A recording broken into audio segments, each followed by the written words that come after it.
I wanted people to know about it, and I wanted those like me who come from similar backgrounds and similar lived experiences to know that they're also able to sit one day at the Constitutional Court and with the judges and actually dream about entering these other various fields or areas within our profession and see themselves as worthy.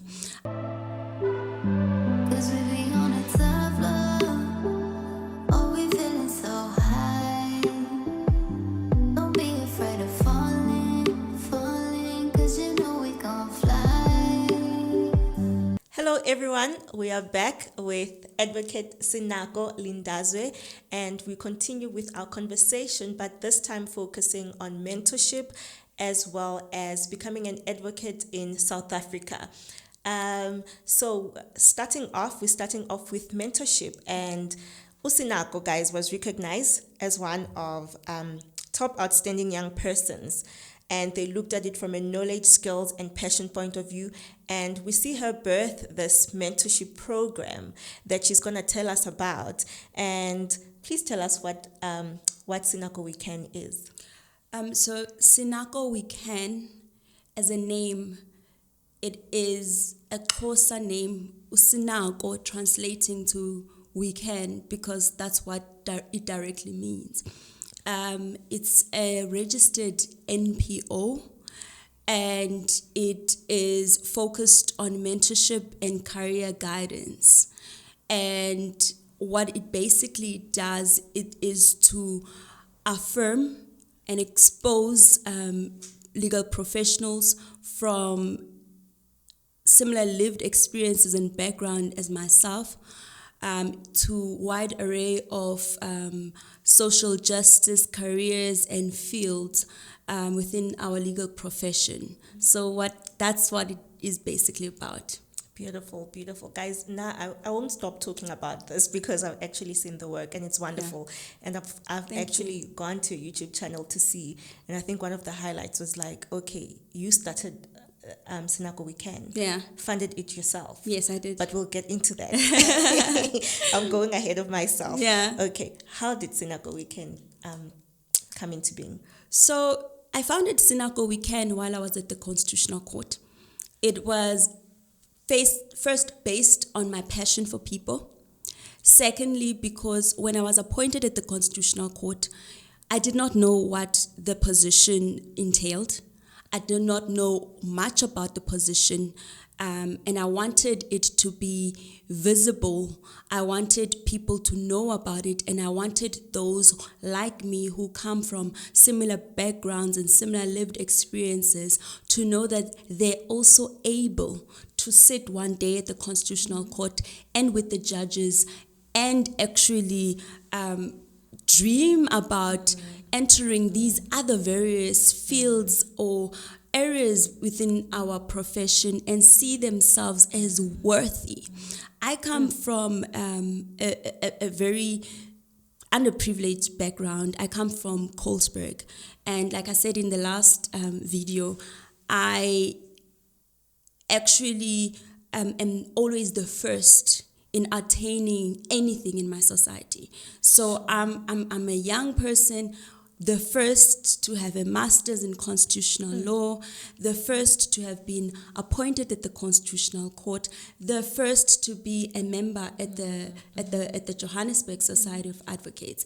And I realized that for me, it's actually more alarming than it being a good thing that I want to be celebrated for.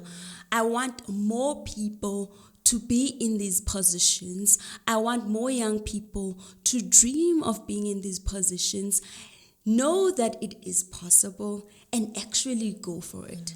Hence, I started Sinako We Can. I wanted to mentor other young people who have similar dreams to actually know that it is possible by first affirming them and then actually putting in the work, like assisting them with their CVs, assisting them with their motivational letters, assisting them with their interview process.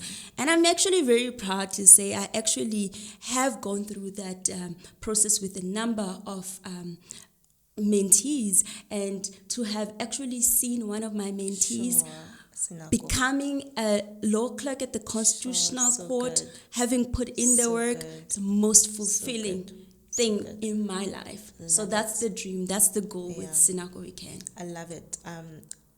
I think some of the things that you said just almost brought me to tears.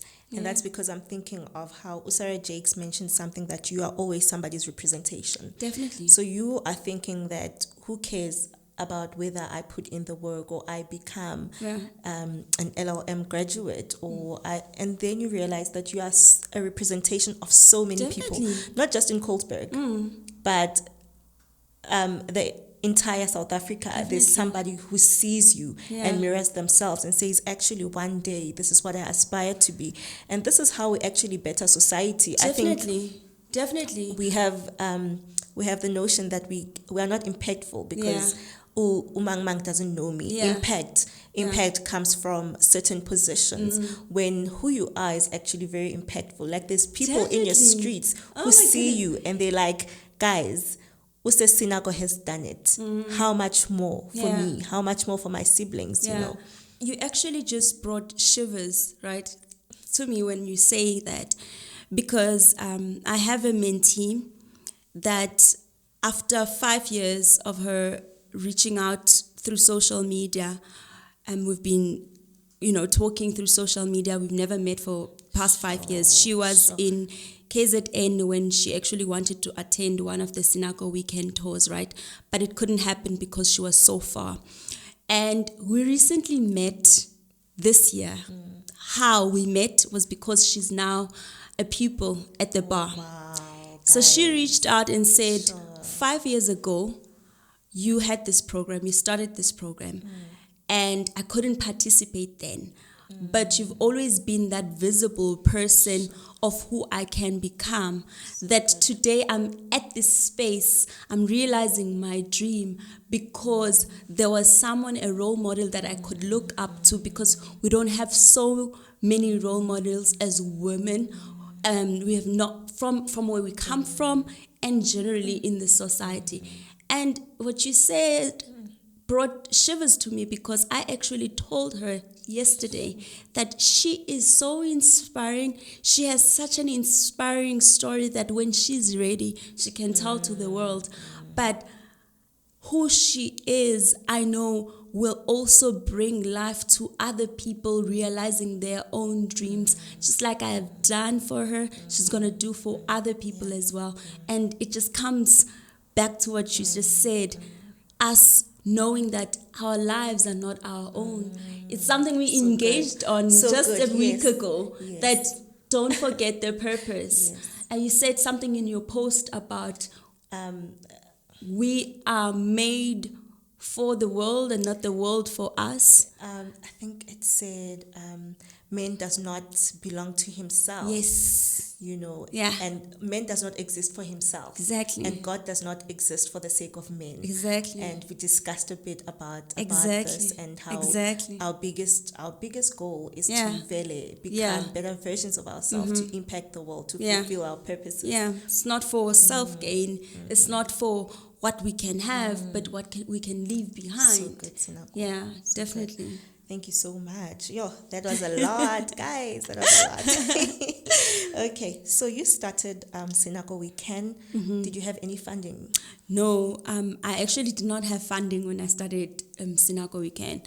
Everything that I've done through the organization and I've done for my mentees was through my pocket, my household's pocket, sacrifices that my husband as well was willing to make, because he saw that I'm so passionate about people, I'm so passionate about giving back, and he wants to see me happy, I guess. And then we just made those sacrifices. However, along the way, the judges of the court were very supportive of the organization. They actually contributed to the organization itself. So most of the sponsorships that I've received, and in order for me to have meals for the students after their tours, were from the judges of the court themselves, the judges who have come and have given talks during our tours. Judge Catherine Sitilwane, she's very fond of the organization, very passionate about it. She has contributed several times. Judge Cameron, Judge Jafta. So just to name a few, I could go on. but I'm very, very grateful for the support that the judges have contributed towards the organization through the years. I think, guys, this is a reminder to start, whether there's funding or not, start. Definitely. And Sinako's work, guys, is there. There's evidence for it. I will put the link for a YouTube channel, her current YouTube channel, and you guys can go and see the work that she's done. And I think the quality, so that is a lot of money going into this vision that you have. Definitely. Yes. But the what you receive from it, it's very invaluable. Like I said, the seeds, seeing them grow into something, it's amazing. It's amazing. Most fulfilling. Yeah. Okay. Now I talk to Sinako as Sinako, but Batung, she's an advocate, right? You guys know this already. And she's gonna give us some tips, some advice, some information. From this video, you're gonna learn a lot about becoming an advocate in South Africa. Firstly, what is pupillage? So pupillage is a year where you receive intensive training from a bar of your choice. So South Africa has several bars. In Gauteng, there's the Johannesburg Society of Advocates. In KZN, they have their own. In Northern Cape, they have their own. In the Free State, they have their own in Bloemfontein. So wherever you are, you can choose you want to be a member of which bar. Okay. And so you apply at the bar to receive training for you to become an advocate. What the training focuses on is on ethics that will guide you in how you conduct yourself and how you'll conduct your practice. They will give you training on how to draft documents.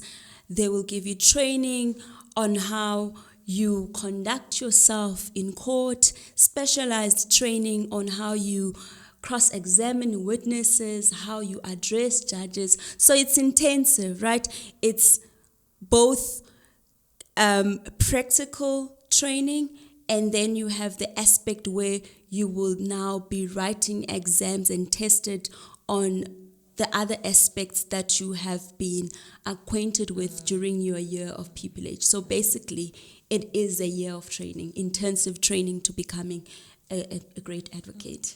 Awesome. Speaking of training on how to manage your practice, so I'm just like, what are you talking about, right? Because we know of attorneys that practice. Yeah. What's the difference between an advocate and an attorney, or from the context of a practice? Yeah. So an attorney would be hired by a law firm, right? Okay. Or they would have their own law firm. And then an attorney will brief an advocate for specific services like litigating. What an advocate is, he or she is an independent practitioner. I would make an example of saying an attorney works for a law firm and an advocate is the actual law firm, walking law firm. So you are based, or you are part of a certain group and you are part of the broader bar, but you are practicing solely and individually as an advocate for your own individual practice. Like doctors would have their own practice in a certain village where all of them have their different offices, but the individual doctors and what they do or how they conduct their practice is based on their own decision on how they want their practice to be. Okay. Yeah. Now we get to understand what it is. But now, realizing that an advocate is an independent practitioner, and you practice by yourself, you don't employ people, for example, right? Yeah, definitely. That requires a lot of discipline. Discipline, sacrifice, a lot of hard work, and just putting in the hours, basically. Because remember, if you don't work, if you don't get briefs, you don't get paid. So your own income depends on you and how you run your practice. So without the hard work, there's no results. Yeah. Okay.